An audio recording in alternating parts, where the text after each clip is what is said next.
ప్రధానమంత్రి నరేంద్ర మోడీ గల్ఫ్ దేశాల నాయకులతో వరుసపెట్టి సంప్రదింపులు జరుపుతున్నారు.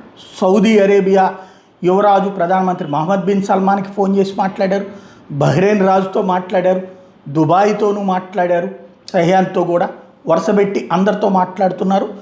ఆయన మాట్లాడాకనే ఇప్పుడు దుబాయ్ నుంచి విమానాలు ప్రారంభమైనాయి, 6 దేశాలకు బిగినైనాయి. అట్లాగే మిగతా దేశాల నుంచి కూడా ఒకటి వాళ్ళకి సానుభూతి వ్యక్తం చేయడం, అదే సందర్భంలో మన వాళ్ళని అక్కడ చిక్కుబడిన వాళ్ళని వెనక్కి తీసుకురావడం.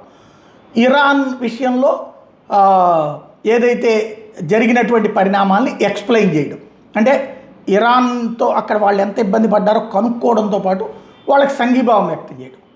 ఇరాన్ ఖొమైనీ మరణం పట్ల సానుభూతి వ్యక్తం చేయడం, ఇది కీ పాయింట్ మన పాలసీలో.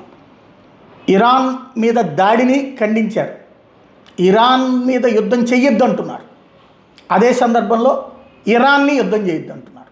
ఇది మనం ప్రస్తుతం అనుసరిస్తున్న అలీన విదేశాంగ విధాన వ్యూహం.